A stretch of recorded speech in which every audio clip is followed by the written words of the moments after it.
Sì, ma come deve che da frutta, no? Ovviamente, viento, un tenemos pantrora, tingiati di viento, o luna no, a volte mi sa come se un po' di luna puti, o viviendo pues hay ore e cantidad, e porción, va, mi sa, sì, e porción di corriente que no está produciendo, quanto il globo está más verde, no? Está más grande. Ahora, puede depender del viento. A veces ahora que nos hace una combinación para el futuro, no solamente viento, pero también sol. Y solo también de una manera que nos puede almacenar el corriente de un sistema de batería más grande, más amplio.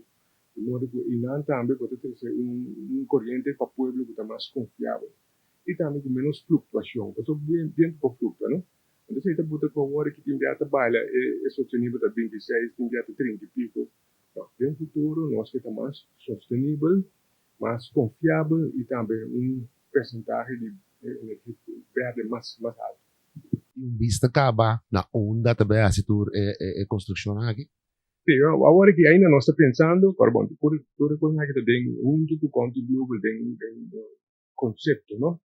Pero camina tu viene ahora que es muy ahora que no se piensa de algún dinero que tú vai para espacio para nem mesmo no caso aí usa algum molina mais grande com mais power.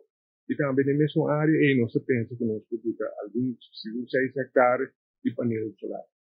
E também contribuiu para que também está, pois e não é infraestrutura para que da mesma coisa que está agora que a única coisa que houve mais power e também quantidade de máquinas que nós temos aproximar por novo, lo está houve mais grande, porque nós primeira o boneiro na 2030 para virar houve mais grande, mais consumo de energia e também outra coisa, o papel de budget, com o boneiro também cambia seu uso de energia, de corriente. O que nos produce corriente para transporte, pero esa necesita algo de futuro.